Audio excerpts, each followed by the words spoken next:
Sobat SB, hari ini saya mengajak Sobat SB untuk membahas perang antara Israel Amerika melawan Iran. Apa penyebab dari perang ini? Bagaimana kondisi ekonomi negara Israel dan negara Iran? Apa dampak perang ini terhadap Indonesia? Dan apa yang bisa kita pelajari dari peperangan ini? Tak lupa saya sampaikan terlebih dahulu sejarah kedua bangsa yang hebat ini. Yuk ikuti pembahasan pada video berikut ini. Halo Sobat SB, selamat datang di channel Sukses Bahagia yang akan membahas seputar parenting dan living yang akan membantu Sobat SB untuk meraih sukses dan bahagia. Salah satu penyebabnya itu tidak terlepas dari konflik antara Israel dan Palestina, terutama Hamas. Pada tanggal 7 Oktober tahun 2023, Hamas menyerang Israel dan menjadikan 1.200 orang tewas dan 250 orang disandera. Di sini, Iran ditengarai membantu Hamas dalam membobol sistem keamanan Israel. Begitu juga Iran dianggap membantu Hezbollah di Lebanon dan Houthi di Yaman, yang keduanya ini juga melawan Israel. Namun sebenarnya, negara yang paling kuat di Timur Tengah saat ini adalah Iran yang memungkinkan untuk bisa melawan Israel. Sementara negara-negara Arab lainnya itu sudah lemah. Jadi, ancaman yang utama bagi negara Israel pada saat ini adalah Iran. Apalagi Iran dinilai mampu untuk melakukan pengayaan nuklirnya. Di samping itu, Iran memiliki rudal dan drone yang jumlahnya ribuan. Inilah yang membuat Israel takut dan mengajak bosnya Amerika untuk menyerang Iran. Bagaimana sejarah bangsa Persia atau Iran ini? Bangsa Iran atau Persia merupakan bangsa yang besar dan hebat sejak dahulu kala. Di bawah kepemimpinan Kores Agung tahun 550 sebelum Masehi, Kekaisaran Persia tumbuh menjadi imperium adidaya pertama di dunia. Wilayahnya mencakup Iran, Mesopotamia yaitu Irak, Suriah, Lebanon, Palestina, Turki, Armenia, dan Asia Tengah. Puncak kejayaan di bawah Darius Agung, Kekaisaran Persia ini runtuh di tangan Alexander Agung dari Makedonia di tahun 330 sebelum Masehi. Namun budaya Persia tetap bertahan hingga sekarang ini. Pada awalnya, bangsa Persia itu memeluk agama Zoroaster, namun menjadi Islam setelah penaklukan oleh Muslim antara tahun 638 pada saat kekhalifahan Rashidin. Namun di bawah dinasti Safawi, Iran mengalami konversi paksa dari Islam Sunni menjadi Islam Syiah, dan Islam Syiah menjadi agama negara sampai saat ini. Pada tahun 1979 terjadi revolusi Islam di bawah pimpinan Ayatullah Ruhollah Khomeini yang mengulingkan Syah Iran Reza Pahlavi, yang pada tahun 1989 Ayatullah Ruhollah Khomeini wafat dan digantikan oleh Khamenei yang terbunuh tanggal 28 Februari yang lalu. Bagaimana sejarah bangsa Israel dan terbentuknya negara Israel? Sejarah Israel dimulai dari 12 suku bangsa yang menempati daerah tanah Kanaan. Raja pertamanya Saul, raja kedua Daud yang memerintah tahun 1010 sampai dengan 970 sebelum Masehi. Daud dari suku Yehuda. Bagi orang Yahudi, Daud ini sangat dihormati. Makanya bendera yang sekarang dipakai itu adalah bintang Daud. Setelah Daud wafat, maka Daud diganti oleh anaknya yang bernama Salomo atau Sulaiman.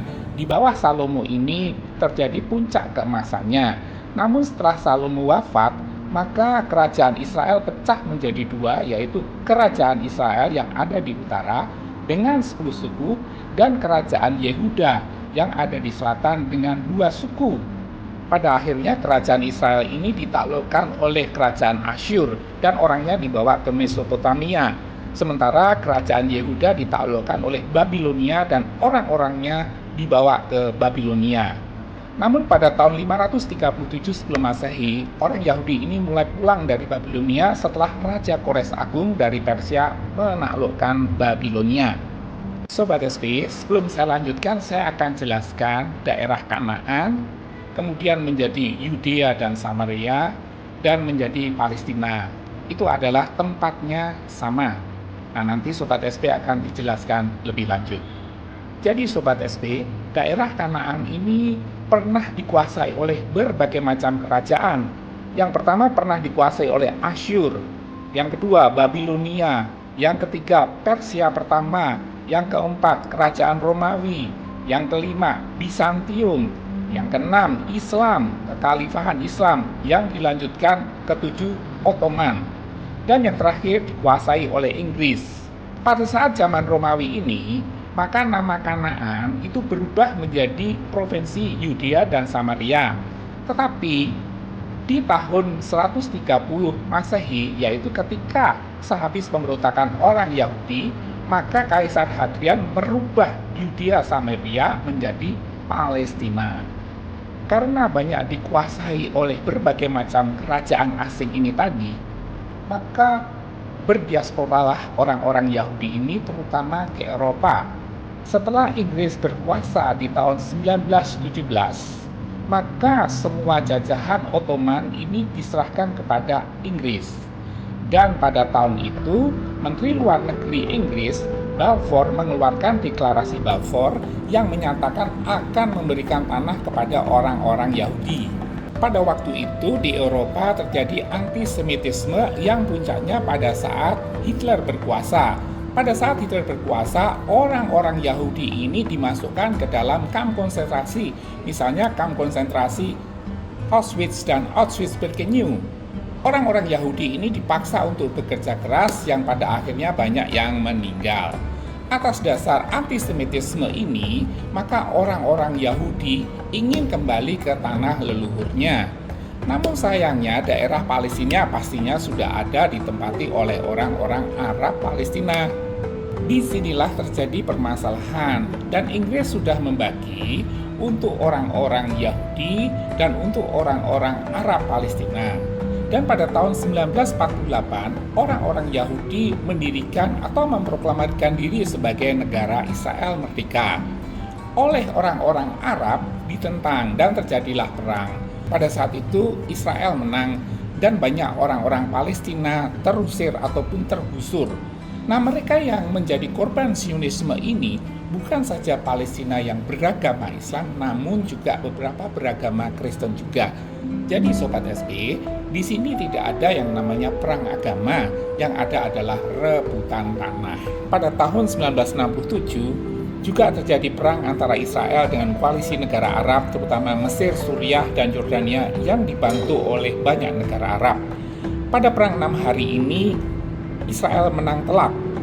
Israel merebut semenanjung Sinai dan jalur Gaza dari Mesir, tepi barat termasuk Yerusalem timur dari Yordania, dan dataran tinggi Golan dari Suriah. Pada tahun 1973 juga terjadi perang antara Israel dengan Mesir dan Suriah. Namun perang tadi tidak merubah wilayah yang sudah direbut oleh Israel.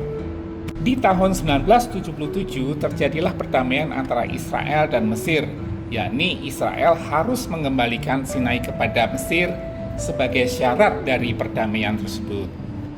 Perjanjian Oslo tahun 1993 dan 1995 ada kesepakatan damai antara Israel PLO melalui solusi dua negara. Israel harus menarik tentara dari Gaza dan Jericho serta membagi tepi barat menjadi wilayah area A, B, dan C dengan tingkat kendali otoritas Palestina dan Israel yang berbeda-beda. Sobat SP, sebenarnya akan terjadi perdamaian antara Israel dengan Palestina yang pada waktu itu diwakili oleh PLO. Namun pada tahun 2006, pemilu memenangkan Hamas sehingga Hamas berkuasa di Gaza. Hamas terkenal sebagai kelompok militan yang akan menghapus Israel dari peta dunia.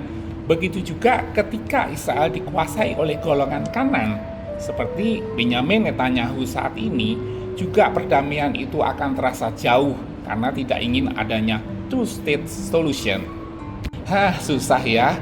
Enakan di Indonesia tanpa perang kita memiliki tanah yang begitu luas, subur dengan banyak sumber daya alamnya. Sobat SP, kali ini panjang ya. Namun ini dimaksudkan agar Sobat SP paham sejarah secara lengkap, sehingga bisa bijak dalam bersikap. Jangan lupa lihat untuk part keduanya ya. Terima kasih sudah menonton video ini. Jangan lupa like, komen, dan subscribe. Sampai jumpa pada video berikutnya.